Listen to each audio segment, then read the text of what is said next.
back with another one. Yeah, ain't no games, Man, not at these all. TikToks are making mine wonder. Time to get Make right, sure you mama. like and subscribe. You did.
Toll from powerful earthquakes in western Afghanistan has jumped to more than 2,000. The earthquakes are the deadliest to hit the country in more than 2 decades. The initial 6.3 magnitude quake in Herat province was followed by 3 strong aftershocks measuring at 6.3, 5.9 and 5.5. They left villages destroyed and trapped hundreds of civilians beneath debris, with rescue efforts still underway for those buried.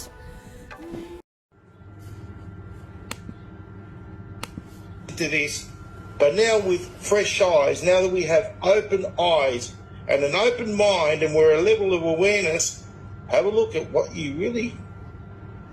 really going on. Dave, doesn't that look like George Bush and Tony Blair to you? Having a piss up, having a laugh?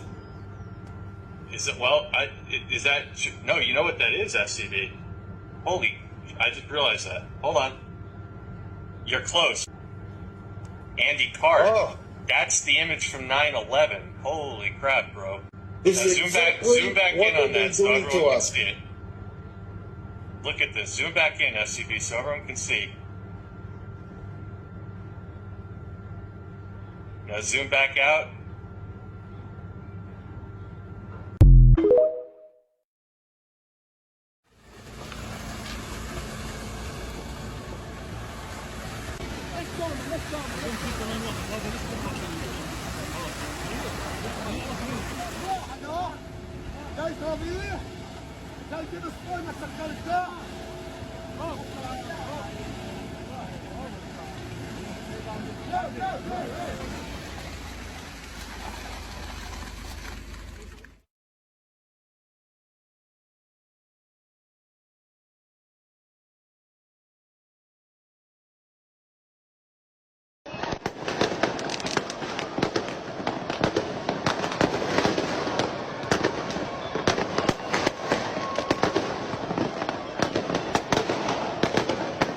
So if you were wondering, why did Hamas attack Israel today? I will explain it in like the shortest, best way I can. And this was like my major in college and stuff, so I actually know quite a bit about this.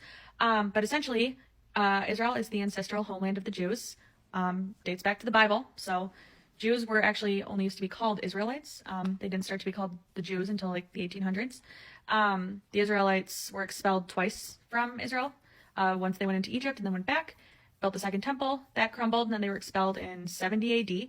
They went all throughout the diaspora. So some went to northern Africa, some went throughout the Middle East, like to Persia, and then some went up to Europe. And after the Holocaust, a lot of Jews lost their homes, and the ones that survived didn't have anywhere to go. They didn't want to move back in next door to their anti-Semitic neighbors. So some went to South America, some went to America, and then some went to Israel. Israel at the time it was called the Palestinian Mandate. So basically Britain controlled the land. It was like a territory that they controlled from like empire building basically. And that mandate was supposed to expire in May of 1948. So Israel, basically Britain promised the land to two different people. They promised the land to the Palestinians and to the Jews. And the Arabs, Palestinians would not sign any peace deal that would give like 1 inch of territory to the Jews. So they were at a standstill. And that agreement is like kind of where the two-state solution comes from, if you've heard of that. So basically part of it was to be under Israeli control with land. Part of it was to be under Arab control with land. And then Jerusalem, so like the holiest city, was supposed to be like a neutral third space that was controlled by the UN. Since the Arabs wouldn't sign that deal on May 14th, 1948, Israel declared a war of independence and won. So all of their neighboring territories, like all the neighboring states, so Egypt, Lebanon, Syria, Jordan, all attacked Israel, and Israel won that war. So not only is it their ancestral homeland, but they won the war. And in every other territorial dispute, every war that's ever been fought, if a country wins the war, then they get that territory. That's like how it always works. But for some reason, since 1948, the Arabs still do not accept the fate of that war. They keep declaring more wars. Israel keeps winning them. It's funny, a lot of people blame America for the reason that Israel won that first war. While we help them a lot now, we didn't help them in that first war. It's actually like a funny story I can tell about like where Israel got the weapons that they used to win that initial war. But yeah, since 1948, Israel's been a state. And to this day, the Palestinians will not accept any peace deal that gives any territory to the Israelis whatsoever. There's a ton of like very complicated reasons why they won't do that, but they won't. Some kind of peacefully exist. Neighboring Arab states have peace deals with Israel, but the actual like Gaza Strip and the West Bank do not, like they won't do a deal with Israel. And they teach their citizens to hate Israel. So there's a commonly known phrase in this sort of geopolitics that if the Palestinians stopped fighting tomorrow, there would be peace. And if Israel stopped fighting tomorrow, there would be no Israel. And we see that today. So that brings us to like, why did they attack today of all days? Well, it is the 50-year anniversary of the Yom Kippur War, which was another surprise attack. So they like anniversaries and they pay a lot of attention to that. It's also Shabbat, so it's a holiday. And well, it's like the Sabbath in Israel, so many people are not allowed to like even use technology. And then it's Sukkot, so it's a holiday too. So they like really hit them while it hurt. Why you're going to hear that this attack is like super unprecedented is because mainly when the Palestinians have like attacked before, it's been like a lot of military targets as well as civilians. They just went right for the civilians, you know. So they went to a music festival in southern Israel, and they took naked bodies of women that they killed and are waving them around, and there's awful videos about it. I mean, it's terrible. I've cried a lot looking at it, so I won't cry again, but I mean, it's awful. And the only thing that these people are guilty of is living on land that they won. That's it. So that's kind of a little bit about why they chose today. It's just another quick video of some of the cedar remains and the petrified sap that is actually quartz.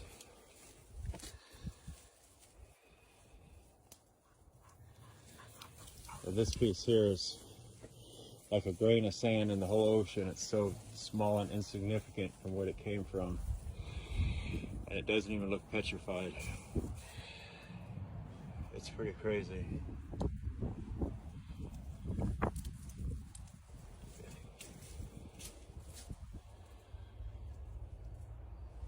You see all the sap. That's quartz. They lie about what quartz is. The gold, and then you get the iron that was in the tree, just colors it from the white from this particular cedar.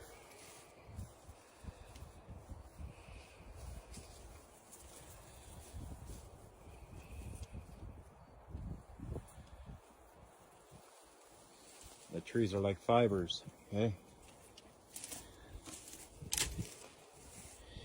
And I'll show you a piece over there because of what this actually, the color it's supposed to be.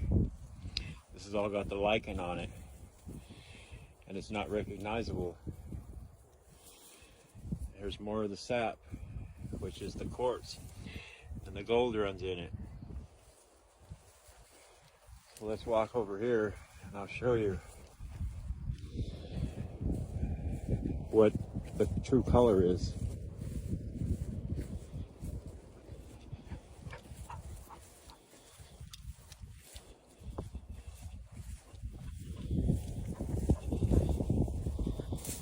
See, the tree's like fibers. It's just the way the tree breaks down. So let's go right over here and I'll show you. So remember, the cedar tree has very specific characteristics to it. The way it twists and turns. I'll show you 2 examples down here. So there, just the way the cedar twists and turns. Right here. Right here. These are just modern day cedars. See the characteristics of the cedar? Twists and turns, the knots. Okay. And you come up here and I'll show you. We're gonna go up and look at this. And all this, as far as the eye can see, for literally a 100-mile radius, is the same exact thing. So you look right here. This is giant cedar, the biblical trees. You see here, this is what the color's supposed to look like. I always find little pockets that show the true color, and it doesn't even look petrified.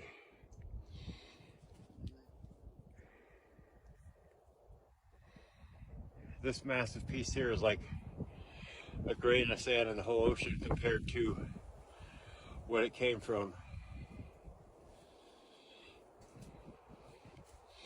And you see here, this is the sap, which is the quartz.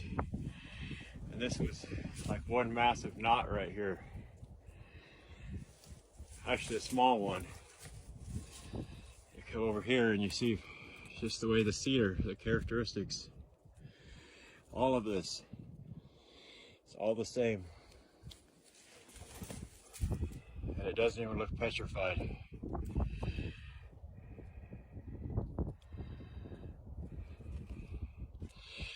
This looks like living wood, like it's not even, like it's just laying there where it's not petrified.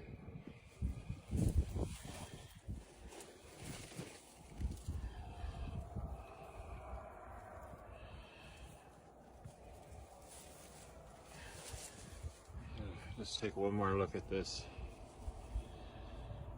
All of this.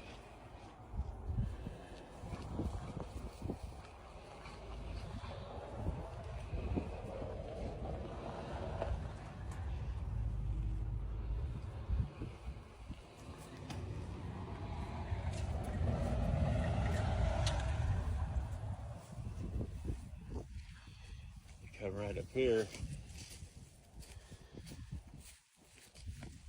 and you'll see more of the sap where it tried to heal itself.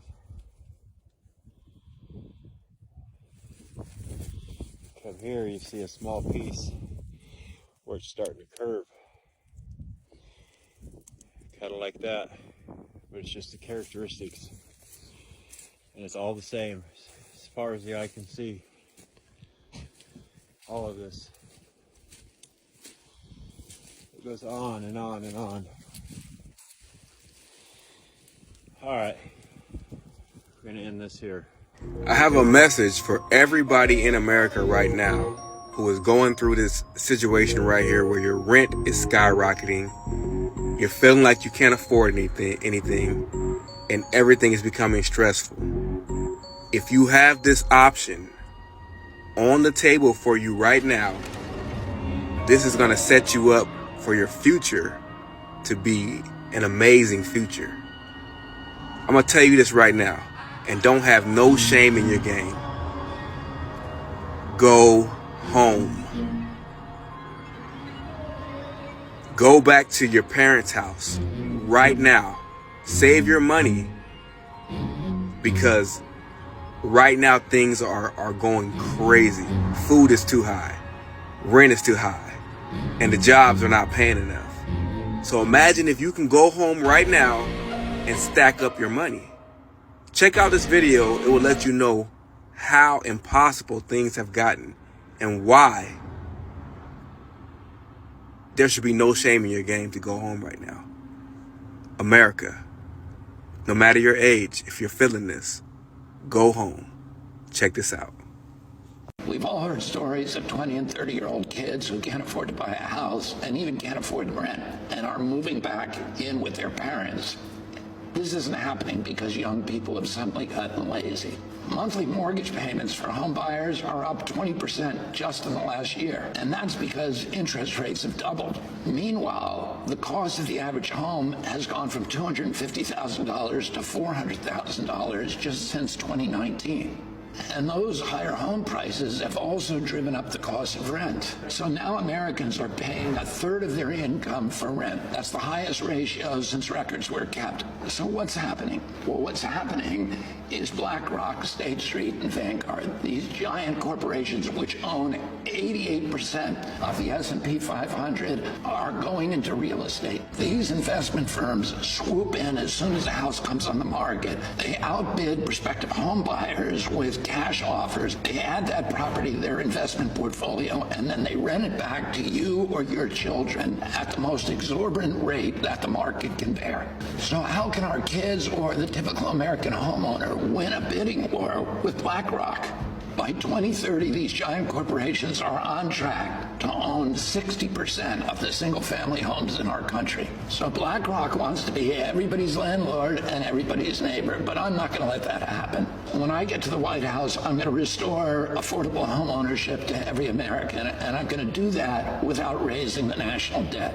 And here's how I'm going to accomplish that feat. I'm going to create a federal program that backs mortgages at 3% financed by tax-free bonds. These mortgages are going to be available to people only, not corporations. This will drop mortgage payments by more than $1,000 a month for a medium-priced home and allow your children to outcompete BlackRock in the market. So here's how it works. Imagine that you had a rich uncle who was willing to co-sign your mortgage. Well, I'm going to make Uncle Sam that rich uncle. It's not a giveaway, it's a loan guarantee that makes that property affordable to millions of Americans who cannot now afford it. This is just one of the policies that the Kennedy administration will deploy to create millions of new home buying opportunities at payments of less than $1,000 a month. We're also going to change the tax code to get corporations out of the single-family home market. And we're going to work with municipalities to get empty lots and derelict homes back into circulation at low prices. As President of the United States, I'm going to create a housing boom in this country the same way that we did it after World War II when we made home ownership affordable for working people.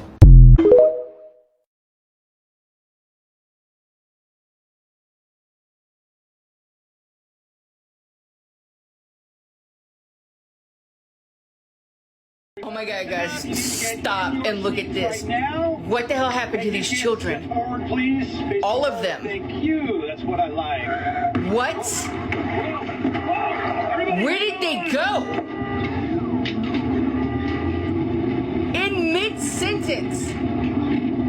I replayed it like, where did they all go? Oh. Is everybody okay? Is this on the news? What the fuck? Kids! Where did they all go?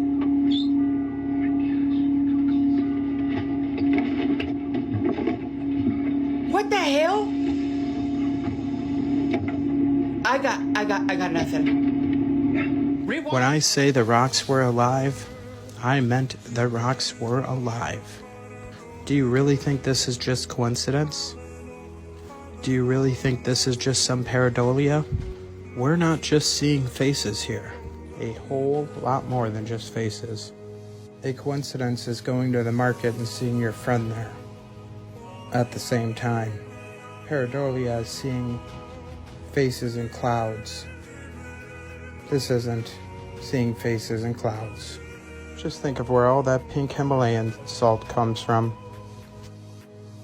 Now people say that's not how fossilization works, or we got carbon dating, but how accurate is it? You know they lie to us about everything. Just look at some of this petrification. Some of these artifacts that have no explanation. Petrification and fossilization takes a lot shorter than they tell us. And in the right scenario, like one big massive cataclysmic event, you have a perfect petri dish for what you see here. Geology, that is nothing more than hardened biology. Question everything, friends, especially the pink Himalayan salt. Until next time, friends. Okay, the first and lowest place is earth, okay? The second is water, which means truth on a higher level. The third is air. I'm talking about consciousness. There's 5 degrees of consciousness in Greek, and the third is air, say. That's the third heaven. That's when it says we will rise to meet Jesus in the air, and Christians think they're going to take off and go through the roof. They've misread rapture. Rapture is not a Christian word. Rapture is a Buddhist word. Rapture is one of the 10 worlds of Shakyamuni Buddha, and it means rising within yourself to a higher realm of consciousness above the thoughts of the mind. And when it says you will rise to meet Jesus in the air, it doesn't mean you're going to fly up through the roof or up over Kennedy Airport. It means you're going to rise within yourself up to the higher realms of consciousness above human thought. That's what rising into the air means. And so here, the Apostle Paul went up into the third heaven, and we understand that we get there in our temple, which is our consciousness, when we are in silence of meditation, directing our energy to the right hemisphere. The Kundalini activates up the 7 steels of the winding stairs, taking us up into the holy place and out into the third, which is air, or the third stage of consciousness, is where you see God face to face. Recordings just got better. Hey, it's Dana. The fact that this was discovered hiding under a painting during a renovation of a cathedral in Naples says it all. Another sloppy cover-up of our true past at work. I think they tried to cover up giants and dragons, griffins, and a lot of other creatures. Yet they did such a sloppy job, they just ended up calling them mythical creatures. But isn't it odd, the Chinese zodiac has all real creatures but one. And the fact that so many of our cultures, all across our realm, share the same depictions of dragons, much like they do giants and many other creatures. These artists drew exactly what they saw.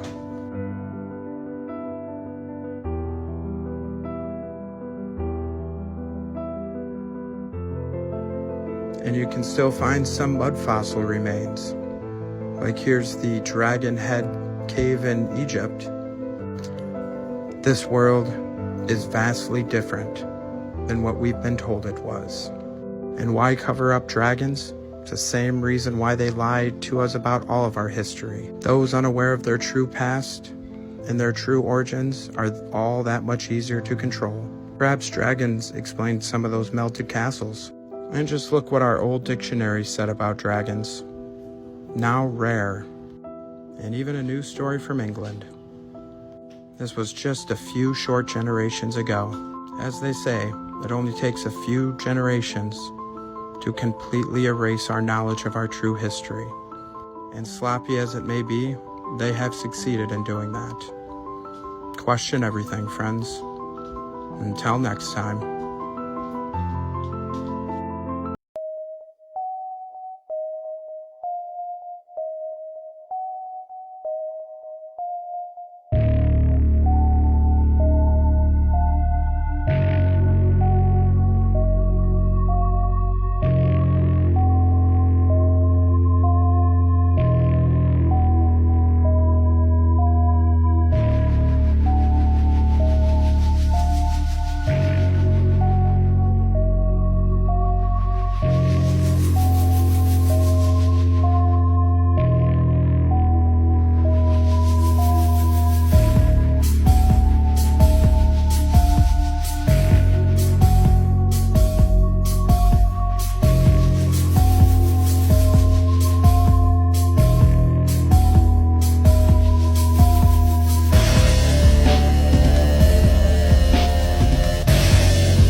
fortaleza siasa.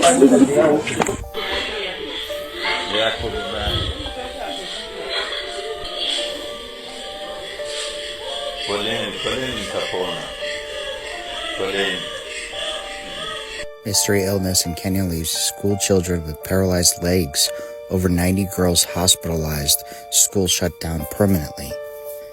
23 minutes ago, Daily Mail, mysterious illness hospitalizes 95 girls in Kenya. National alert test caution. I had my phone in my hand, and my hand is pulsing.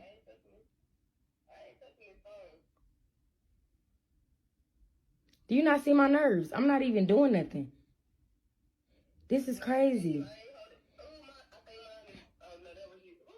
My hand is freaking pulsing. Wow.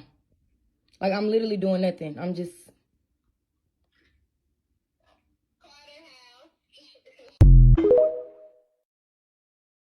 America, this is a warning based on love and humility. Once upon a time, you were very close to Jesus Christ, the Lord of Lords and the King of all kings. Today, you are denying your Jesus. You have walked away from your Lord. You have brought in laws that are against the Almighty God. The very foundation of America today is being shaken. You have denied Jesus. That's why you are in turmoil. That's why you are living in darkness and in total blindness. The moment you took the Holy Bible out of schools, the moment you introduced laws that are offensive to your Jesus Christ, rest assured the wrath of God will come upon you and no one will save you. Come back to the Lord. Otherwise, there will be another empire that is a dragon, will come up and will devour you and the entire globe. Repent, America, before it's too late.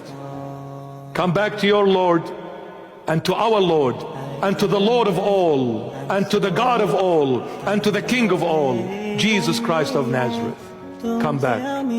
America, this is a warning based on love and humility. Once upon a time, you were very close to Jesus Christ, the Lord of Lords.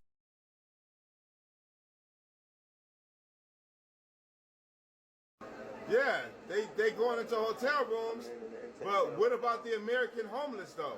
As you can see. Well, look at them. They broke into the country illegally. Look at them. African countries. Look at this. All different cultures. They broke in the country illegally, and they getting put in hotels. What about the American people? What about the American homeless? What about the American homeless? They can't sleep on benches and parks. They got tents everywhere. What about the American homeless? How come they're not going to hotels? How come what about the American veteran? You see that? People, how come he ain't going in a hotel? The homeless veteran. More of the bikes right here. Let's see what's going on with the bikes. How they get around. Man, whoever's selling scooters in New York or the Jersey area, they have came up big. The scooters everywhere. There